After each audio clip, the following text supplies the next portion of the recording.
episode of HealthWise 360, a creation of Clarissa Burt, founder of In the Limelight Media. I'm your show host, Chrissy Cordingley, and you'll be able to see this interview on In the Limelight TV, which is distributed on Roku, Amazon Fire, Apple TV, and 100 other smart TV apps. The audio version of this interview can be heard wherever you listen to your podcasts. And today I'm really thrilled to be interviewing Hahn, who is a Harvard graduate, licensed clinical psychologist, and the founder of Life-Centered Therapy. What most inspired this career was the opportunity of sitting with other people and bringing everything he knew in service towards their healing and growth. He's often been asked, how can you know me better in a few hours than my best friend who's known me my whole life? And in 1985, he became a professor in the graduate counseling program at Lesley University and also became a clinical training director. Sorry for that, Andy. Andy's work profoundly changed in the 1990s when he discovered a new way of understanding life and healing trauma. Life-centered therapy can be applied to any suffering or symptoms, even physical ones. He also uses the Enneagram-elegant framework for understanding self and others from the inside out and for spiritual evolving. Daily, he witnesses and experiences healing that is truly extraordinary. Andy's life of work aesthetic is an act of creation. So welcome to the show, Andy. We're so thrilled to have you. I am so thrilled to be here, and I want to meet this person that you just read about. Yeah. It's always weird when you hear your own bio. You're like, wow, that person's pretty cool, right? Strange. Yeah. Really strange. Yeah. I feel the same way sometimes. Yeah, I totally get it. Yeah. and Enneagram, I love Enneagram. I am a 4W5. Just yeah. we can be people who are romantics together. Yeah. Yes.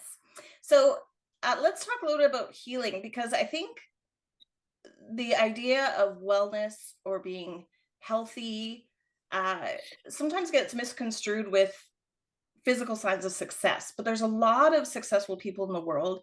And I like how you worded it, in the limelight, just because we're on In the Limelight Media, that don't feel good about themselves inside. What is that keeps people from actually seeking total fulfillment rather than just the maybe financial or physical signs of success?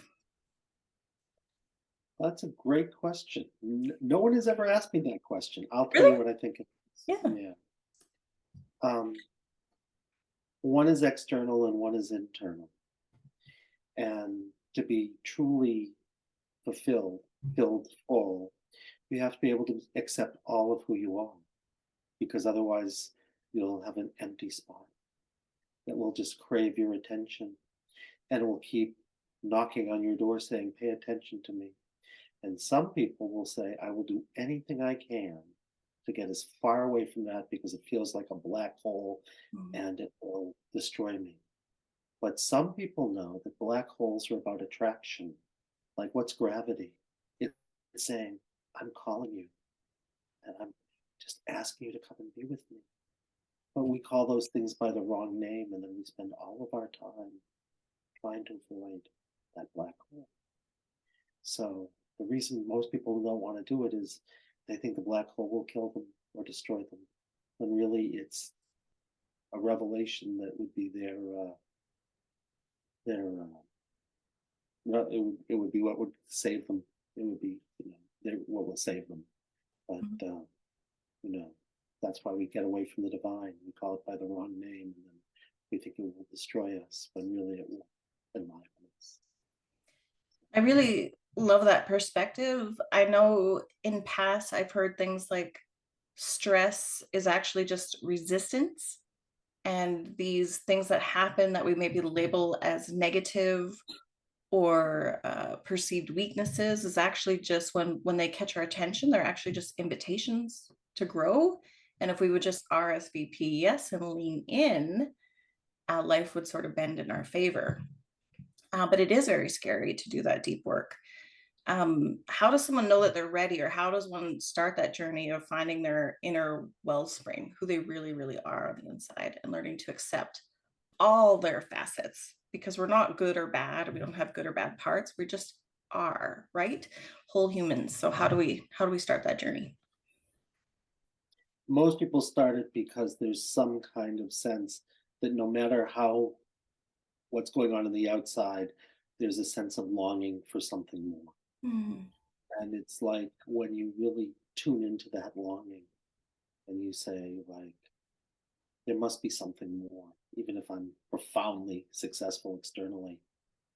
And it's like a call of your soul. And it's not something you figure out. It's just like, and you say, like, am I really in alignment, like, with what I know is true and my deepest aspirations? And life usually provides you with opportunity, because when you're not, you'll be anxious, or you'll be judgmental, or you'll be comparative, or you'll be something, and you'll say, like, I'm really successful, but someone's more successful, so I'm not satisfied. So there's a sense of, I'm no longer able to be the master of my own ship, because I'm always being reactive. And it's not like I'm creating something, I'm just reacting. And at some point, most of us get to a place where we say, no, I can't go on like this anymore. It's too painful, even if it looks good on the outside. So then we start. Absolutely. Do you have any examples, like a good story of maybe either in your own life or someone that you know that has really transformed and healed and sort of softened all their edges towards themselves? Yeah, like 30 years worth of 30 hours a week for like 45 Share a weeks good a one, year. Andy. Just share a good one. Um, I'll tell you the one that came to me. Yeah. Um, I don't know why this one came to me, but I'll tell it to you. Maybe because what we were talking about, someone once came to me for therapy a long time ago, and it's because he thought he was drinking too much, Yeah.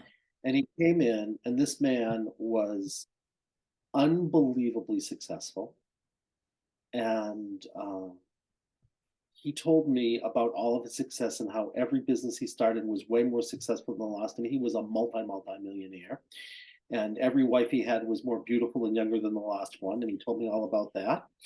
And I listened to him for a little while, and I said, this is not like me typically. It's not how I usually work. I said, tell me, what's it like to be a failure? And he said, no one's ever said that to me. And I said, okay, well, that's okay. Why don't you tell me what it's like anyway? He said, no one's ever said that to me. I said, well, I'll tell you what then. You're here for some reason. Why don't you go inside, and why don't you just tell me if I'm right or wrong? And he said, you know what, you're really right. I've had to be more and more successful because I've been so afraid that who I am is a failure. And I said, well, now we can work with something. And we spend our time saying, what would happen if for one moment you let yourself fully experience I'm a failure, as opposed to running away from it? And he did. And that was in our first session. And I had him really, really experience I'm a failure. And all of the judgmentalism he had about himself and shame, and because there was a lot of that he'd been avoiding by drinking and compulsively being successful. And I said, it's an interesting thing, because as you talk to me, you're successful, but you've never let yourself really experience success, because you spent your whole life trying to prove you weren't a failure. So you never really got the chance to say, I get to experience success, because you've been so afraid to say, I'm going to experience I'm a failure. And they really are in a kind of union, they need each other. They call for each other, because you can't be successful unless you're a failure. And you can't be a failure unless you're successful. So really, we have a lot of judgment about one of them. We have a lot of judgment about the other too. We can't just be with them. So for whatever reason, since we were talking about these things, um, and I can tell you, he stopped drinking very quickly. Yeah. He was using his drinking to, um, even though he thought he liked drinking, he was really using it as a way not to have to experience how much of a failure he was. And as soon as, and it said, his drinking said, I tried to protect him from this because he asked me to. We actually talked to the experience, the sensation of I'm a failure. And we said, how are you serving this person? And he started to talk about how he was serving him and how he tried to make him feel more comfortable with himself, but then he would, like, you know, lose it because he would drink too much and sort of like make a fool of himself. And I said, it's really interesting, because as we're talking to failure, he said, well, you tried to protect him from you, but you also invited him in to really experiencing it at the same time. It was quite a revelation. Hmm. And That's the lovely. thing we use to protect ourselves is actually an invitation to remember who we are. So, So I would imagine, and I'm just thinking off the cuff here, when you sit with some of those feelings, like I'm a failure, or things that we have judgment for, how do mhm. we ensure that we're not crossing the threshold of wallowing and feeling sorry for ourselves? Like, how do we make it a healthy exercise rather than now I'm going to wear this badge of failure? And do you know what I mean? I do. And I can give you two answers. Yes. Okay. The first one is specific to that, and the second one is why people do it and how you can avoid it. All right. First, let me tell you, if you're wallowing in it, right, maybe that's the thing you have to look at. So instead of like saying wallowing is bad, maybe we could say, well, you're in a story where what you had to do was wallow. Yeah. So instead of that being a resistance, maybe it's the point, it's not the problem. So what would happen if you really allowed, I'm wallowing, and felt that in the body? And you'd find out, well, I'm wallowing because someone would never listen to me or whatever. So you'd let it speak, because whenever there's something you can't handle, right? In that moment, a discomfort is born. And Hmm. if you choose to become the discomfort called, I'm wallowing, right? And you said, I'll let myself fully experience you, but I'm not you. In the same way that an actor says, I can choose to play a role, and in this play I'm in, or movie or novel, my name is I'm wallowing, or nausea in stomach, right? Which are the same thing. You say, okay, nausea in stomach, what have you come to share about wallowing? Where are you beginning? What's happening? You teach Hmm. us. And if you choose to become it, right, you no longer unconsciously live it out by wallowing. You say, I'm here with you, and I can bear witness to you, and I can hold you, but I'm not you. You're not my identity. You're just something being experienced. And we can get to a place where we have no identity. We're just the one who's experiencing, and we're free. So I don't think there's any such thing as resistance. I only think there's remembering. And what people call resistance is just one more narrative, one more story that we have to have revealed. And when we have it revealed, suddenly we're in a whole different relationship with it. Remembering. Yeah. Yes. Because I think, I guess you would say that because we would, something has experienced in the past and created that discomfort, I guess, right? Either we've put ourselves in a situation or whatever. So it's remembering where that came from, how we got that story in the first place. Is that what you mean? Exactly. And the way we can discover that, right, is whenever there's something that can't be handled, which is the only reason people come for healing. If you could handle everything, you would never go for healing, because you'd be whole to start with and you'll remember who you are.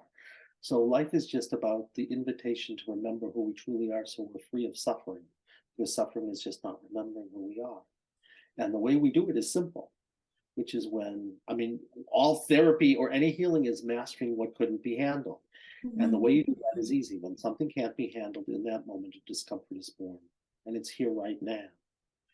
So, like if you were feeling anxious, and I say, Chrissy, when you're feeling anxious, what do you feel in the body? You say, oh, I'm feeling sick to my stomach, right?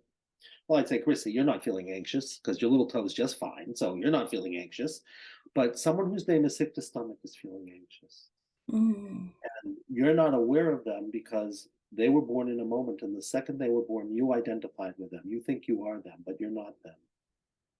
But you're just playing out their story over and over and over again because you're stuck there. But it's not who you really are. So what you're going to do is you're going to choose to become them. And the way you're going to do that is you're going to bring all your attention to them to such a degree that you're going to be sick to stomach, right? That's your new name. And then whatever you share is going to be that one story. And if all I ever wanted to say to your audience was one thing, it's whenever there's something that you're suffering about, which means you're anxious or you're judgmental or you're comparative or you're compulsive or whatever it is, there will be an equivalent body sensation that was born in a moment. But I'm not regressing you because it's here right now. So I don't believe in regression because everything is here right now. Okay. And every discomfort you have is simply a story that hasn't been revealed yet. Mm. The headache, instead of like taking a pill and saying, I hate your guts, which is probably part of the story because you're probably hating somebody's guts, but because we always are telling the story. But if you brought your attention to headache and said, okay, headache, before I take a pill and try to get rid of you, what have you come to share? And headache says, you as a 5-year-old, and you were writing one day, and you were so excited about your life that you were like creative, and then your teacher came by and slammed a book on your head and said, I told you to put away your play, it's time to work. And then you say, oh my gosh, no wonder I compulsively have to do other people's work, but I can never be creative. And Mm. suddenly, 40 years later, when you say, oh, you were protecting me from Mrs. Birnbaum, who hit me over the head when I was 5 years old, but I had forgotten all about that. But every time I go to write, which I love doing, I can't do it, but I have to do everybody else's work first. You realize you were just that 5-year-old girl, except in a 45-year-old body, living out the 5-year-old story until you say, oh, oh, you're just someone protecting me from being hit over the head. Yes. Yes. That's why I have a headache, which I never knew why it was there. And then magically headaches go away. They It's don't come back. so interesting. You said one phrase there I just want to repeat because I'm going to write this down in a minute. What did you say? Mastering? I said this, I'll tell you again. There's only one reason people come for healing, which is something couldn't be handled and taken in stride. Something couldn't That's be what handled. trauma is. Trauma is only something that can't be, if you could handle it, it's not trauma, right? It can be too bad, it can be too good, it can be too much. As long as it's too something, you're not handling it. Mhm. Okay. Okay. What is healing? Mastering what can't, what couldn't be taken in stride and handled. So freedom is being able to master everything and just say, yes, I can say yes to everything.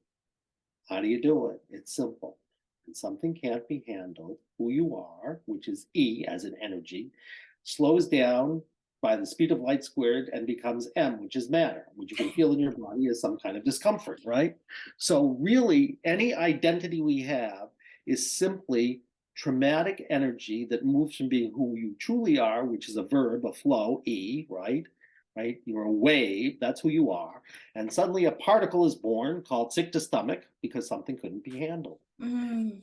Handling it just means I will choose to become you from the inside out in the same way an actor would choose to become a role, and I will fully be here with you. And I will accept you, which you, of course, couldn't accept yourself in that moment. So I will give you what you needed in that moment, which is I will bring all my awareness to you. I will allow you. I will bring all my attention to you, and I will accept you, which means whatever you say, I will just nod my head and say yes. And then you can share anything you like. And then one of three things will happen. If you're kinesthetic, you'll start screaming if you were that 5-year-old girl, right? If you're visual, you'll suddenly go, oh, I'm seeing a big picture, right? I'm seeing a picture of me as a 5-year-old girl. And if you're auditory, it'll be like reading a novel. I know exactly what happened. I'm 5 years old, and I'm sitting in that classroom, and I'm writing my story. I'm happy as a clam, and then suddenly she hit me over the head, right? And then you say, oh, no wonder I can't do my own creative work. And no wonder I have headaches whenever I think about, I had never realized that my headaches come up every time I think about being creative. I just thought I had chronic headaches, but no doctor can tell me what to do about them. And then in 5 seconds, I go away and never come back Hmm. because they're not physical. And we think things are physical, like autoimmune disease or chronic pain or chronic fatigue or whatever. I work with people with that stuff all the time. And they'll tell me stories about why it is that they have chronic pain, but I'll find out it isn't that that's what's going on. It's just the story that usually isn't the story they think it is, because that's just an echo of an earlier story, because our unconscious is very nice to us and it keeps creating over and over and over again echoes of the original situation, trying to help us remember. But of course, we don't think that's the case. So we just said there's a technical term in my field for what that's called, which if I can swear, I'll tell you what it is. Yeah. Swear, okay? It's called it sucks. Yeah. Because that's what it is. I mean, because we don't know that life is, giving us an opportunity to remember. And the best way I can do it is create an echo of the thing that couldn't be handled in the first place, which means we're not going to like it, right? But really, on a soul level, as we talked about before, it's an invitation to learn some lessons in order to heal and evolve and heal and grow. And so to hold people in their pain on a human level while saying on a soul level, all we're doing is trying to remember so we can evolve. And we're going to hold both of those things at once. And that's healing. I love that. You um, talk a little bit about in some of your writing and in your work, you talk about self-esteem, and I imagine this would be a similar approach that self-acceptance is also like it's you talk about autoimmune and physical ailments being um, stories that we need to hold space for and remember. Is it the same thing with self-esteem and self-acceptance? Like if we don't say have physical ailments, but we're feeling down about Sure. So ourselves. if you're feeling down about yourself, you're in some story that something couldn't be handled. So you'll call it I lack self-esteem, but really what it was is when you're an 8-year-old girl and you had this idea about like something really good and someone like a parent or something looked at you funny and said, no, that's not what girls are supposed to do. And whenever you want to do it, suddenly you feel like a piece of you know what, right? Because that's a way of protecting yourself from being who you truly were, which was judged.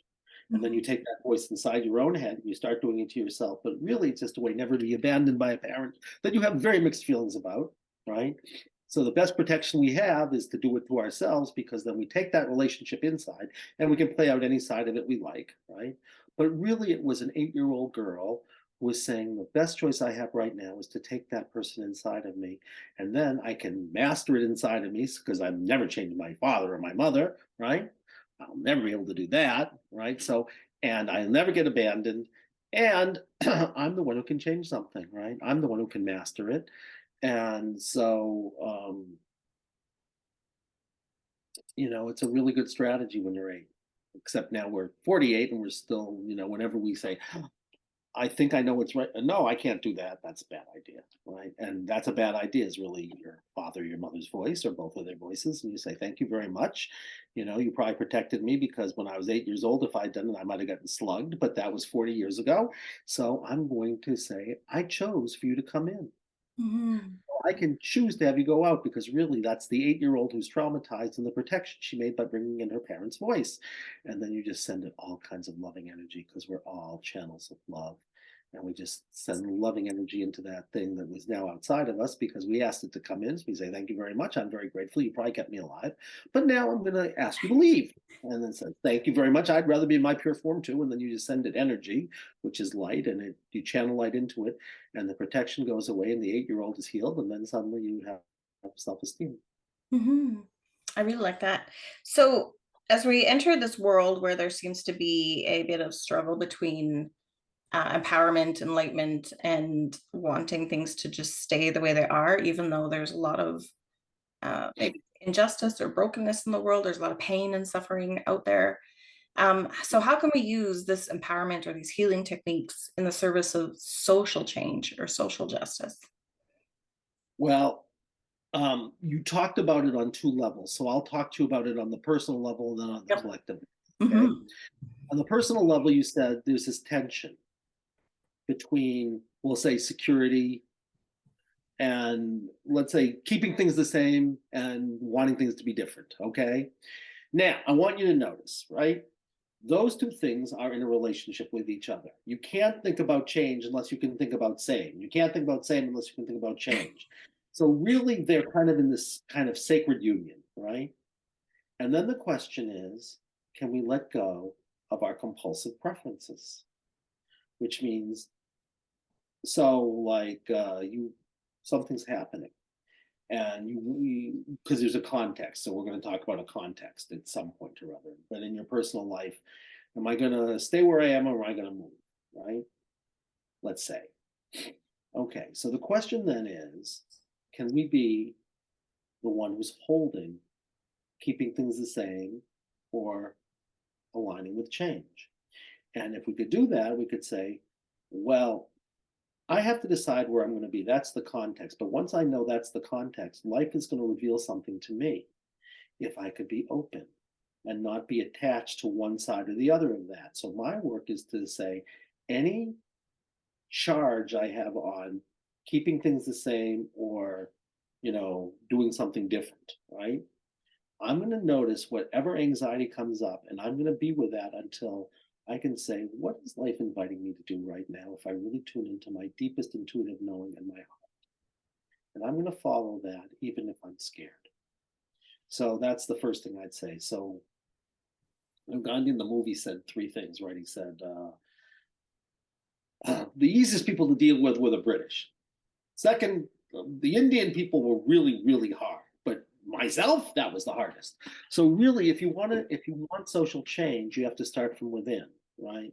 Because you have to be free to be in a place where you can be accepting of everybody and accepting of everything, including the changes that will naturally happen if we're in a place of freedom to just say, I can be with what life wants to have happen without getting in the way, right? Okay, why doesn't that happen? Because somebody else can't do it and they're scared, right? So they have power over me and they're scared to let go of it. Well, okay, they're scared to let go of it, but my job is to be with them in their fear and say, I can be with you and I'm not going to judge you, because if I judge you, how am I any different than you, right? Whether, it's in politics in this country or any place. But it's time for a change. And I can align with the change while keeping my heart open and keeping my mind open and being fully engaged while simultaneously having the ability to know I could be wrong. But I'm going to do it anyhow because it's true for me, but that doesn't make it the truth. That just makes it true for me. Mhm. And then I think we can be with anything. Because if we're that free, we could sit with, if you really want to know, at that point, we could sit with anything and we could start to be with the pain and the suffering that's there and just be with it. And then if we could truly be with it starts to change. Lovely. Thank And you. that's, I think that's the most powerful way to do social change. But then, of course, we have to be engaged in the world and we have to see what we're committed to. And each of us will have our own calling, whether it's, if we were talking about power over, is it, human trafficking, or is it, whatever it is. And we'll say, I can stand up to power when it's appropriate. Mhm. Is what they do to me, but then we have to know that they think they can do something to me, but they can't. And in that point, you get spiritual, right? You have exemplars like, Jesus becoming Christ. Well, right before he's Christ, right before he dies, he's screaming at his father saying, why hast thou forsaken me? Right? He's got a problem. He's a good exemplar for us. So he's stuck. But then he comes to a revelation, which is there's no such thing as death. It looks like there's death, but really there's just resurrection. And there is no death. And there's only love. And at that point, when he's about to be crucified, he said, I command my soul over to you. He's no longer like fighting. You won. And then you say, okay, life is calling for a sacrifice right now. NBD. So when we can be that way, then we can stand up for whatever is true for us. And that's what I'd say. Thank you. Thank you. Um, would you, before we wrap up, is there anything else you'd like the audience to know about you and your work? Yeah, what I want them to know about the work is it's a truly different way of understanding life and understanding trauma and understanding healing. If someone else is doing it, I'm not aware of it and I've looked. And I think it's because when you start with all of life, as opposed to a part of life, it's got to be better, right? If you say, I think, therefore I am, you've got a problem because it's not true. You are, and one of the things you do is think. So if you start, from my point of view, that doesn't make it wrong, it makes it limited. If you say cognition is, if you say I'm a cognitive behavioral therapist, well, what about the heart? Where's that in cognitive behavioral? So I'd say you have to start with everything and then say, what's calling me right now? That's the first thing I'd say. The second thing I'd say is we do have a book, which told me to do, that was so nice, which called The 1 Hour Miracle. And I'll keep it up. The 1 Hour Miracle. It's really fun to read, and we teach people how to do this work for themselves. We also teach therapists. We've taught therapists from all over the world. We've now trained over 1,000 people in life-centered therapy, and so we teach you how to do it for yourself, and we have all these amazing stories that people write themselves. We wrote some of the stories because we wanted to show certain things about themes, But most of the stories in there are people writing about what it was like from the inside out, which I think is really kind of cool because, you're the expert about what your experience was. I'm not. I don't know anything. No, I don't know that. So, I mean, and then we train people and if you write me, I actually respond to everything. So if you write me at Hahn, Andy Hahn at lifecenteredtherapy.com, I will respond to you. And, what I'd love to say is if you're interested, buy our book or write me, or we have all kinds of therapists all over the place and you can see Mhm. all of you trained and we can teach you how to do it for yourself. And it's really like joyful and it's really alive and like I'm the luckiest person in the world. And I get to talk with you. So Yes. Yes. This has been a highlight of my day too. So thank you so much, Andy, for sharing your heart and your passion for healing and transformation and love in the world. Thank you. well, you're welcome. And as they say, it takes one to know one.